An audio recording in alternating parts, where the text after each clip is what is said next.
Hey Parker, today is Monday, January the 19th, and I got a new ear piercing. But I got a lovely little daith piercing.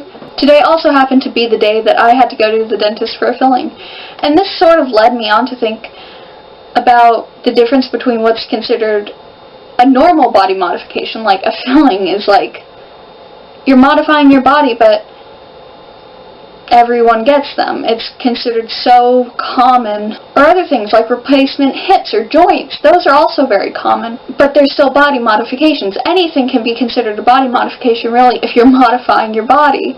But for some reason in our society, it's mostly the body modifications that are done solely for appearance that are the negative ones. For example, tattoos are still pretty heavily stigmatized. In fact, Starbucks just announced that starting this January, their employees don't have to cover up their tattoos anymore. As someone who lives in a pretty heavily tattooed area, it shocked me that this wasn't already a thing, at the very least for Starbucks, because it's not a very corporate position to be a barista, no offense. Another thing that's still incredibly shocking is I have known people who had to remove piercings solely because their employers were like, we can't have you representing their brand. And I'm not talking about like very large, very obvious facial piercings. Even just tiny nose studs would be turned away. And even in our society, while tattoos and piercings are becoming a lot more accepted, there's still things that even to us seem terrifying and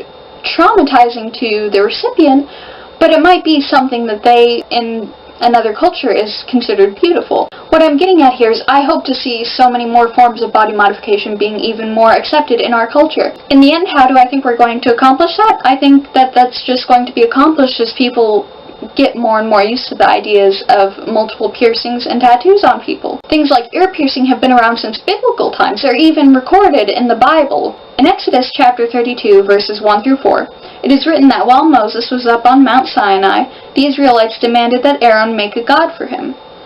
It is written that he commanded them to bring their sons and daughters' earrings to him in order that he might comply with their demand.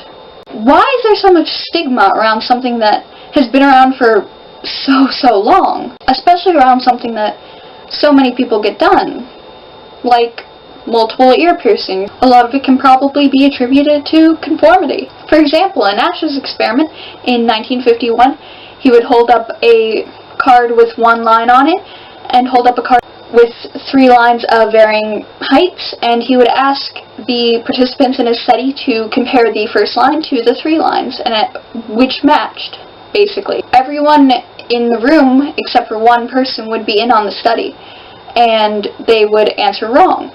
And then 74% of the time, the person who was not in on the study and who did not realize what they were being tested on would conform to the majority opinion. So this just goes to show how conformity can be a massive pressure.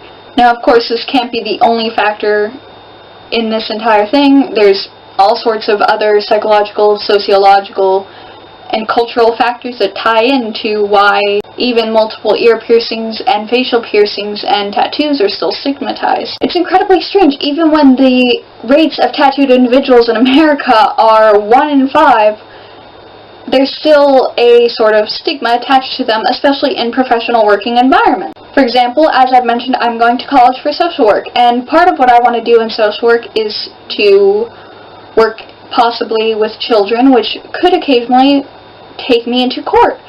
And so everything I've done has been in the mindset of something that, how easily will I be able to reverse this if I needed to in order to go into court, or how well can this be hidden? And it can be ridiculous that in 2015 we still don't have enough control over our bodies that we can do what we want to with them in something that might not affect anyone else in our lives, but it can still be viewed as unprofessional. It's insane. Some people put art on their walls and other people put art on their body. How you decide to display yourself shouldn't have a factor in how people view you, as long as you are professional in your job. I'm sorry for this little rant today, Parker. I am obviously very heated about the subject. I'll see you tomorrow. DFTBA.